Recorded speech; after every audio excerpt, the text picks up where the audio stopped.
आहात तुम्ही?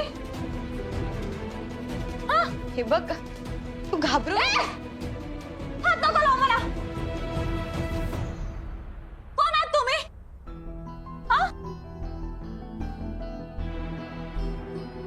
मी रात्री आले ना, मी दरवाजा ठोकला ना तुमचा. काय विचारते मी? काय झालं मग? पुढे काय झाले? काहीतरी झाले इथे, या घरात काहीतरी झाले. कोणतरी लपून बसले. कुठे आहे? कुठे आहे? हे बघ काय झालं? मी काय विचारते तुला? काय झालंय पुढे? आणि तुम्ही कोण? अगं आम्ही तुझ्या मैत्रिणी. मैत्रीण फित्रीण नाही मला कोणी. कोणीच नाही आम्हाला. विकून टाकलेलं आहे मला. कोणी नाही माझं. कोणीच नाही. या जगात माझं कोणीच नाही.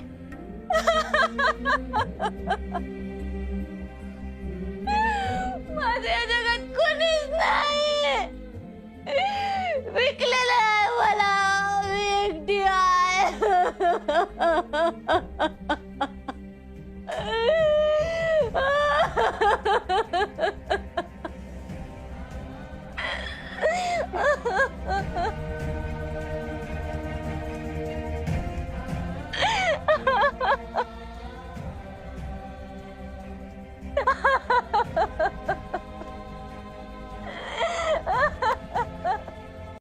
घरातल्या सगळ्या पुरुषांना मी दुसरीकडे पाठवलंय.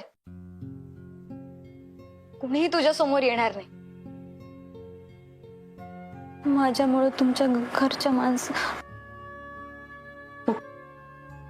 पण तू खूप घाबरली होतीस ना. पण अगं आमच्या घरातले सगळे पुरुष खूप चांगले, पण तरीही तू घाबरत असशील तर कुणीही तुझ्या पुढ्यात येणार नाही. तू अजिबात काळजी करू नकोस. बरं मला सांग, तुला आता ठीक वाटतंय ना?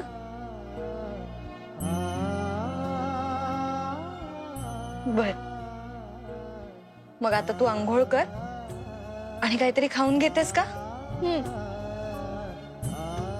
हे बघ, काल रात्री तू आलीस तेव्हा तू खूप घाबरलेली होतीस आणि तू बेशुद्ध पडलीस. मग आम्ही डॉक्टरांना बोलवलं. त्यांनी तुला इंजेक्शन दिलं. इंजेक्शन? कसलं इंजेक्शन दिलं? इंजेक्शन म्हणजे तू शॉक मध्ये होतीस ना, तुला आरामाची खूप गरज होती. हे जो तू 8-9 तास झोपलीस ना, ते त्या इंजेक्शनमुळे. आणि अगं आमचे ते खूप विश्वासातले डॉक्टर आहेत. मग काय करणार माझं? अगं रात्री होती म्हणून मी तुमच्या घरात घुसले. आता उजळलं. आता मी माझ्या मार्गाने चालले. अरे नाही नाही अगं, आम्ही तुला असं कसं जाऊ देऊ? नाही, मी चालले. बरं ठीक आहे, तुला जायचंय ना, जा. कुठे जाणार? कोण आहे या जगात तुझं आपलं म्हणणारा? कोणी नाही माझं या जगात. खरंच कोणीच नाही. कुठे जाऊ? कोणीच नाही माझं इथे.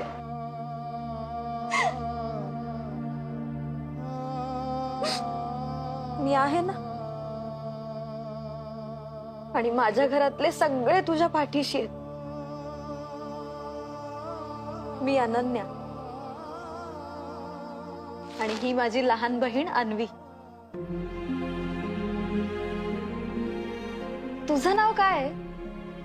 मी अनिता. अनिता पारनामे. अनिता, किती छान नाव आहे. अनिता नाव छान आहे. अशा कितीतरी अनिता जन्माला येत असतील, कुठेतरी जगत असतील आणि कुठेतरी मरत असतील. अगं वेडाबाई, काही काय बोलतेस? आमची जशी नाव आहेत ना, अनन्या, अन्वी, तसंच तुझंही नाव आहे अनिता. बरं चल आता घरच्या सगळ्यांशी तुझी ओळख करून देते, पण त्याआधी तू आंघोळ कर आणि नाश्ता करून घे. हं?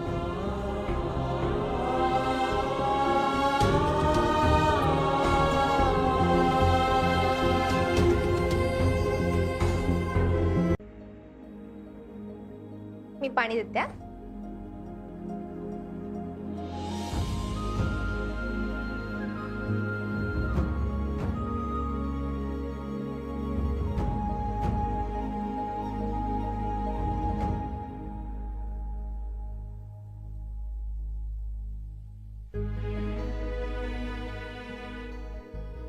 अरे वा, झाली आंघोळ.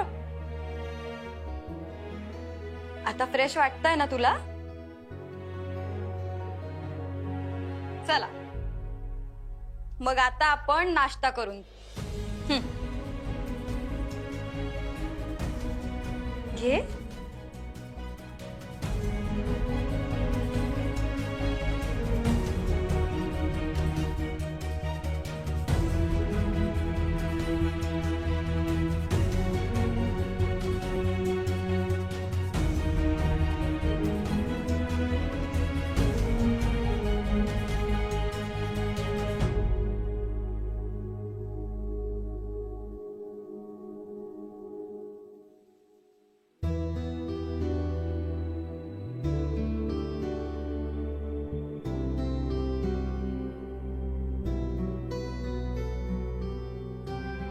सगळं संपवायचंय हा.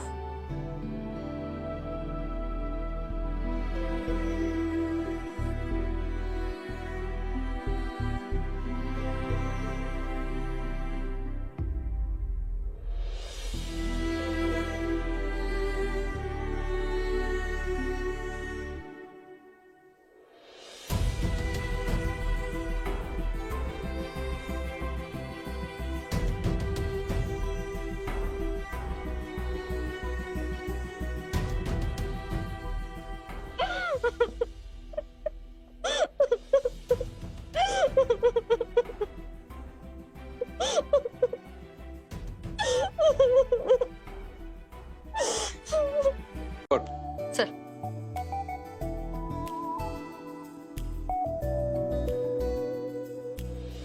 अगं काही नाही होणार, मी आहे ना.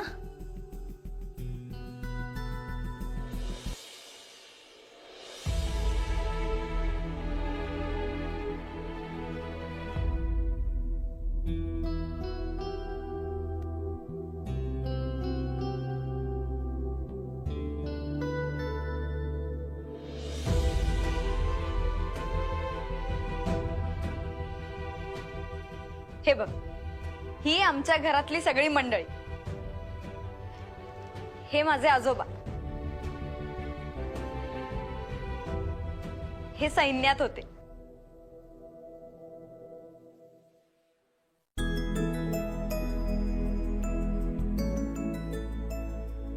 हा माझा लहान भाऊ ओमकार.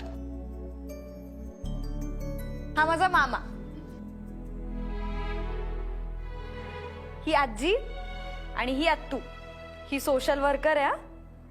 आणि आई किचन मध्ये असेल. तू आता पोहे खाल्लेस की नाही? ते तिनेच बनवले होते. माझ्या सुनेच्या हातचं जेवण बघ, उत्तम जेवण बनवते ती. तुझ्या आवडीचं तिला मी बनवायला सांगते. माझ्यामुळे सर्वांना त्रास झाला, मला माफ करा. वेडाबाई, माफी मागायची काही गरज नाहीये. अगं खरंच तुला अजिबात कुणाचीही माफी मागायची गरज नाहीये. आणि आमच्या अन्वी आणि अनन्यासोबत तुझी छान ओळख झाली की नाही आता? मग आता त्यांच्यासोबत छान गप्पा मारायच्या. आणि सगळ्यांची गप्पा जेवणाच्या टेबलवर होतीलच. अनन्या, तिला आपली बाग दाखव. चा, मोकळ्या हवेत घेऊन जा तिला. अन्वी, हा तिला वरंड्यात घेऊन जा, मी आलेच. चला नीता. आम्हाला फोन कोण देणार? मी आई बापा विना अनाथ पोर. बाप तर आठवत नाही मला, पण आई होती. 5-6 वर्षापूर्वी ती वारली. शिक्षण बिक्षण साधं एवढंच झालं. त्याचा काय फायदा? माय बाप मेलं. मामाकडे राहायला गेले. मामा मामीचं रोजच भांडण. मामा दारू पिऊन असायचा. मामी त्याला शिव्या घालायची, मारायची. मामीचं एका ड्रायव्हर बरोबर जमलं. ती त्याच्या बरोबर पळून गेली. मग मी एकटीच पडले. मामी गेल्यामुळं मामाला रान मोकळं झालं. मग मामा माझ्या जवळ यायचं. मामा माझ्या जवळ यायला लागला. मी त्याला बोलले, बजावलं मी त्याला, ढकलून दिलं, पडला कोपऱ्यात.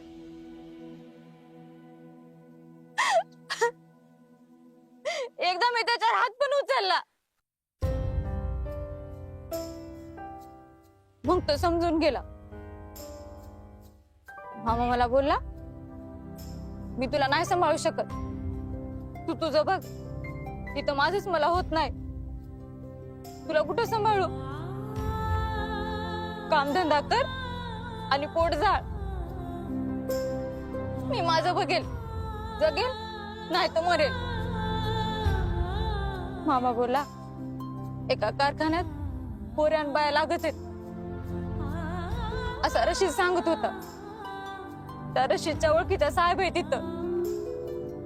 मामा काय काम करत नव्हता. केलं तरी 10 रुपये उडवायचा. घरात जेवण बनवायला काहीच नसायचं. दिवस पैसे असायचे. काय काम भेटलं तर ते पैसे पुरून वापरायचे. पाव आणायचे, पाण्यासोबत खायचे. हे काय जिना आहे का? याला जिना म्हणतात.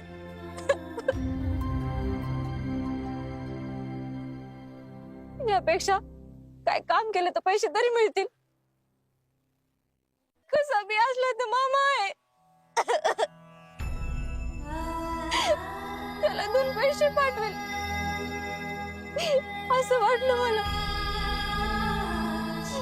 म्हणून एका कारखान्यात पोरी बाया पाहिजे होत्या कामासाठी. म्हणून मी निघाले रशीद सोबत.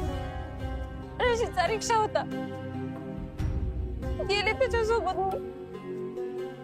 रिक्षा 2-3 सीटा होत्या. रस्त्यात त्या उतरल्या. मग मी एकटीच राहिले. मला लय भीती वाटलं. सुनसान रस्ता, माणसाचा कोणताच रस्ता नाही. मग मी रशीदला बोलले, रशीद कुठे घेऊन चालला मला?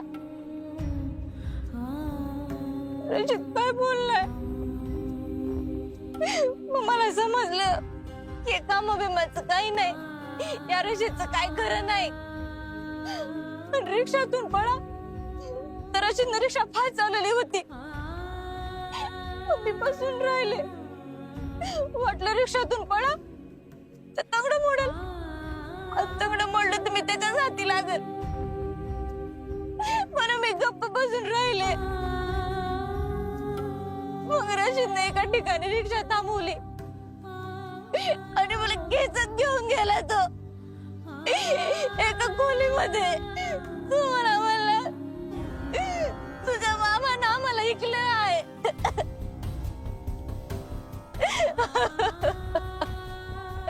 आता तुला हे लोक साहेब लोकांना ऐकतील. मी रडत होते. त्याच्यासोबत 2 जण आणखीन होते. मी रडू लागले, मला सोडा, मला सोडा. पण ते माझ्यावर हसू लागले.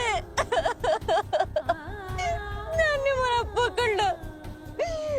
मी म्हणे सोडा सोडा. म्हणते मला घाबरू नको. आम्ही काय तुला जास्त करणार नाही, कारण तुला साहेबाला ऐकायचं आहे. आणि साहेबाला असं काही चालत नाही असं ते बोलू लागले.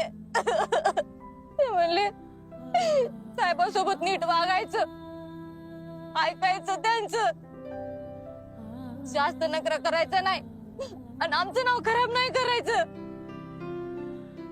आणि ते म्हणाले जोपर्यंत तुळशी होत नाही तोपर्यंत शेताला होत नाही. ते मला बांधून ठेवायचे. मी खात नाही पेत नाही मग मला मारायचे. हाडके झालीस तुला कुठला साहेब घे, मला ते असं म्हणायचे. मम्मी त्यांचं ऐकायला लागले, मी खायला लागले प्यायला लागले. ते म्हणले की आता त्रास नाही देणार साहेब लोकांना, आता ही सुधारली. ते म्हणाले 2-4 दिवसाचा सौदा करू. मग मी ठरवलं काल संध्याकाळी पळून जायचं. ते दारू पिऊन होते, मग तिथून मी निघाले.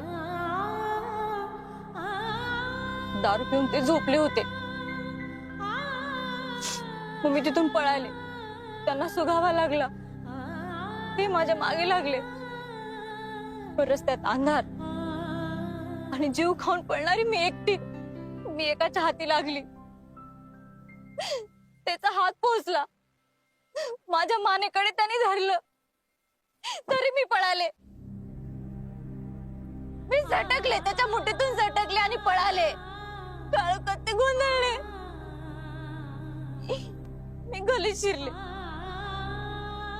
तिथेच तुमच्या घराचा गेट मला उघडा दिसला. मी घुसले आणि जर ठोकत राहिली.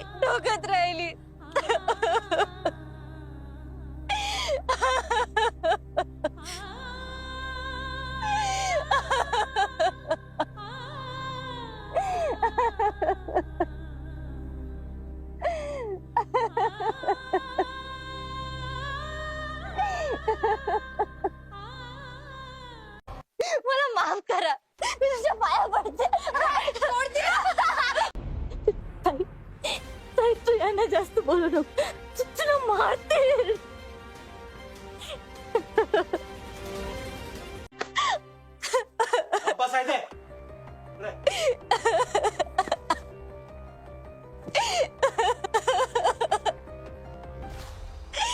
इथून आपण सुटू नाही शकत.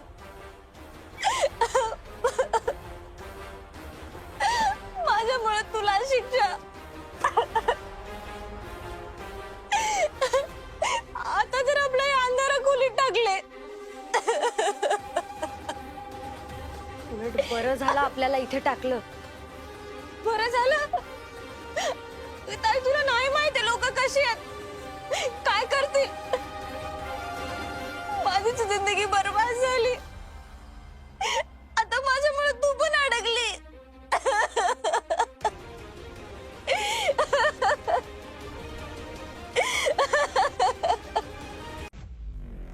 नाव काय?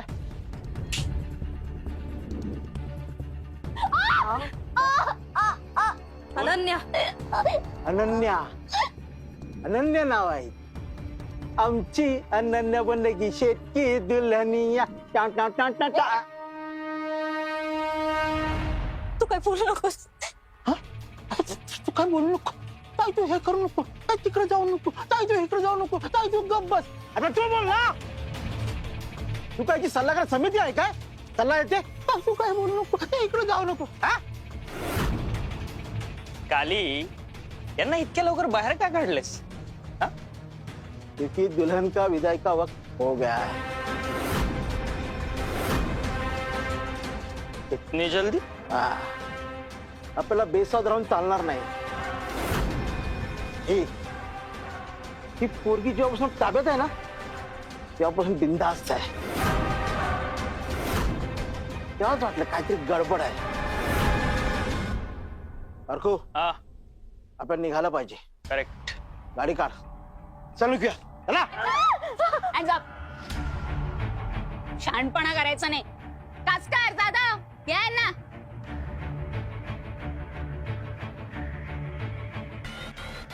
चाल. चल.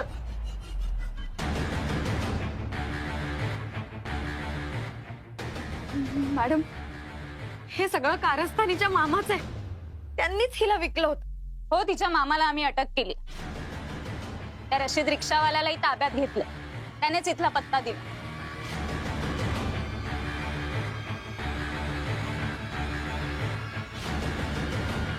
पण मॅडम, अनिताचं पुढे? तिची ही व्यवस्था होईल. सुदैवाने अनिता सारख्या कित्येक निराधार मुलींना आधार देणाऱ्या आणि त्यांच्या स्वतःच्या पायावर उभ्या करणाऱ्या संस्था आहेत. त्या संस्था चांगल्याच आहेत. आम्ही त्यांचं काम स्वतः बघितलंय. अशा अनेक संस्थांनी मुलींसाठी, स्त्रियांसाठी शेल्टर उभारली आहेत. माझ्या माहितीतली एक संस्था आहे जी अनिताला मानसोपचारही दे. आम्ही लवकरात लवकर सगळ्या प्रोसिजर्स कम्प्लीट करू आणि तिला तिथे पाठवू. थँक्यू.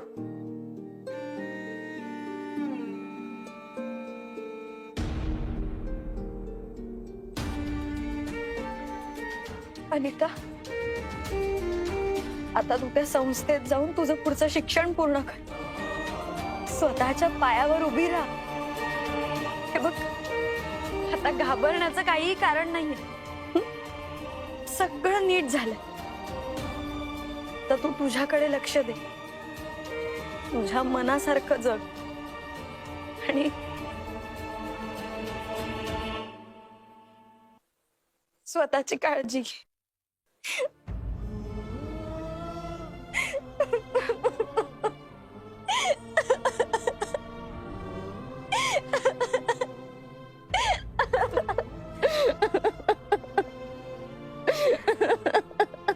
ताई